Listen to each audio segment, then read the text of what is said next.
cái khúc video bài này cái gì mà nó đó ADM này CSS mà đôi như thế element này nhiều biểu biểu bọn nóအဲ့ဒါပါလဲဆိုတော့ block level element နဲ့ inline level element block level element ဆိုတာအဲဒီလိုမျိုးပေါ့နော်ဟိုမှာ paragraph element ကိုဝယ်ထားတာ paragraph element ဟာသူဒီ paragraph တာဖြစ်ဖြစ်စေနောက်ထပ် paragraph ဆိုရင်သူကနောက်တစ်ကြောင်းဆင်းသွားတယ်ပေါ့နော်အဲ့ဒါအဲ့လိုဒီလိုပုံစံမျိုးလေးကိုကျွန်တော်တို့ block level element လို့ခေါ်ပါတယ်inline level element ဆိုတာအဲ့လိုမဟုတ်ဘူးဥပမာ emphasis တို့ bold တို့အဲ့လို element တွေဆိုရင်သူ့ကိုသုံးတယ်နောက်ထပ် element လည်းသူဘေးမှာရှိတယ်ဟုတ်ပြီနော်သူကတော့layoutကို horizontal အတိုင်းရည်ပြင်းကြီးအတိုင်းပဲရှိတယ်ပေါ့နော်ဒါကကျွန်တော်တို့က block ရဲ့တာမန်ဘာ setting မှမကြေညာထားဘူးဆိုရင်ဒါ element တွေရဲ့ကိုယ်ပိုင်ဂုဏ်သက်တည်တွေပေါ့နော်ဟို paragraph element ကိုသုံးထားတာဖြစ်တဲ့အတွက်တစ်ကြောင်းပဲဆင်းသွားတယ် paragraph တစ်ခုပြီးရင်ပေါ့နော်ဒါပေမဲ့အဲ့လိုမျိုးမဆင်းကျင်ဘူးတခါတည်းပဲကန့်ပြီးတော့ horizontal အတိုင်းပဲထားနေတယ်ဆိုလေကျွန်တော်တို့ CSS ကနေ rule ကြေညာပေးလို့ရတယ်အဲ့ဒီပုံစံကိုကျွန်တော်တို့ကဒီမှာ display ပေါ့နော် property ကို display property ကိုအသုံးပြုပြီးတော့ inline ဆိုရင် horizontal အတိုင်းပဲထားလိုက်မယ်နော် display ပြတဲ့အခါမှာ horizontal ပဲပြလိုက်မယ်block ဆိုရင်တစ်ခုပြီးတစ်ခုပြလိုက်မယ်ဟုတ်ပြီနော်ဒါ list display list item ဆိုရင်ဒီစင်းစရာ item နဲ့ပြလိုက်မယ် display none ဆိုရင်တော့အဲ့ဒီဟာ display none ကြီးညာတဲ့ဟာဒီ display none ဆိုတာ no ပဲเนาะပြမယ်ဆိုတော့ no မပြဘူးဆိုတော့မဖော်ပြဘူးဆိုတော့ရှိအောင်မလား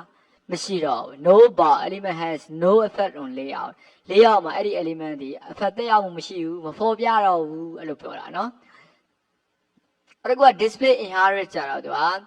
သူ့ရဲ့အထက်ကဘောနော် parent ပေါ့နော်သူ့ရဲ့အထက်က setting အတိုင်းပဲသူမှလည်း set ဖြစ်တယ်အဲ့လိုပြောတာโอเคကျွန်တော်တို့ဒီမှာစမ်းကြည့်အောင်နော်အဲ့မှာblock partials inline ဆိုတဲ့ file လေးကိုဖွင့်လိုက်ပါနော်ဖွင့်ပြီးလောတယ်မြင်ရမယ့်ပုံစံလေးကဒီပုံစံလေးပဲဒီပုံစံလေးပဲနော်သူဒီ paragraph pp paragraph လို့ကြီးညာထားတဲ့အတွက်တစ်ခုပြီးတစ်ခုဆင်းလာတယ်ပေါ့နော်အဲ့ဒါကိုအဲ့ဒီတိုင်းမဟုတ်ဘူးဒီလိုလုပ်ချင်တယ်ပဲနော်ဒါ block လုပ်ချင်တယ်ပေါ့နော်အဲ့ဒါဆိုရင်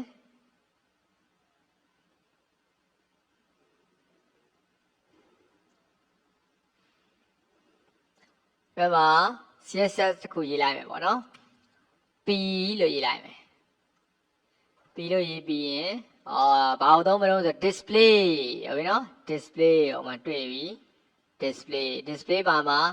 ဘာထားမှာတော့ paragraph ကသူ့ရဲ့ paragraph ပုံမှန်ဟာသူ့ရဲ့ဂုဏ်သက်တရားဘာရှိရတော့ block ဂုဏ်သက်တရှိရနော်အဲ့တော့ block ထားဘူး inline ထားမယ်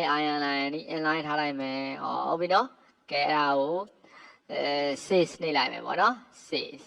အဲ့ဒါဆိုရင်ဒီမှာဘာလို့ဖြစ်သွားမလဲခုမှပါတော့ paragraph လေးတကြောင်ပြီးကြောင်ဆင်းတယ်ကဲ reload တက်လုပ်လိုက်မယ်စတိုက်ဖြစ်သွားတယ်ဟုတ်ပြီနော်စတိုက်ဖြစ်သွားတယ်တွေ့လားစတိုက်ဖြစ်သွားတယ်ဟုတ်ပြီနော်အဲ့ဒါဒီ display မှာဘာထားလိုက်လို့တော့ inline ထားလိုက်လို့ကဲဒီတော့နောက်တစ်ခုအနေနဲ့ emphasis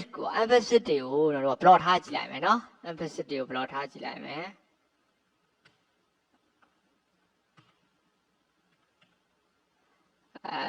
ဒါနာခေါင်းလိုက်မယ်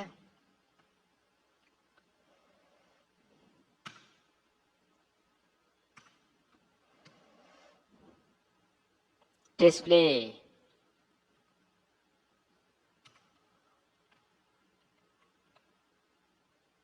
အားရမလို့ဆိုတော့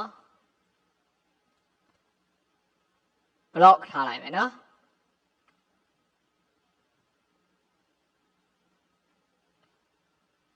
block ထားလိုက်မယ်ပြီးတာကိုတင်လိုက်မယ် save ဆိုပြီးတင်လိုက်မယ်နော်ကဲပြီးရင်ပြုတ်ပြီးပြောင်းလဲမှုတွေကိုကြည့်လိုက်အောင်emphasis ဒီlayout နဲ့အပြည့်ယူတယ်နော်ဒီမှာသူဘေးနားမှာဘာမှမထားတော့ block ဖြစ်တဲ့အတွက်သူဒီတစ်ခုလုံးကိုသူအပြည့်ယူလိုက်တယ်ဗောနော်သူရှိတဲ့ line တစ်ခုလုံးသူဒီ block အနေနဲ့အပြည့်ယူလိုက်ပါတယ်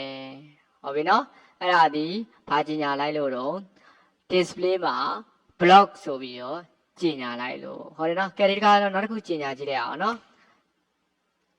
h1 ပေါ့နော်h1 ကို ကြီးညာလိုက်မယ် display ကြီးညာလိုက်မယ်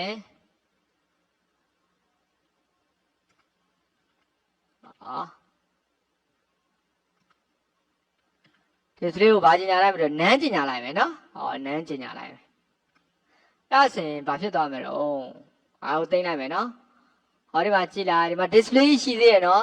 h1 ရဲ့ display ရှိသေးရနော် h1 မှာ display ဖော်ပြနေတဲ့အတွက်ဒီမှာ CSS လာလမ်းလေးဆိုပြီးမြင်နေရတယ်ဟုတ်ပြီနော်reload တက်လုပ်လိုက်တော့မယ်မြင်ရသေးလားမမြင်ရတော့ဘူးမရှိတော့ဘူးဘာလို့မရှိတာတော့ display ဖော်ပြခြင်းကို no ထားလိုက်လို့မဖော်ပြဘူးလို့ပြောလိုက်တာပေါ့ no display ဖြစ်တာလေအဲ့တော့ h1 လို့ပြထားတဲ့ element တွေမှန်သမျှ web စာမျက်နှာမှာ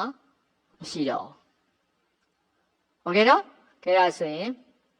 ခုဗီဒီယိုဖိုင်သင်ခန်းစာတွေက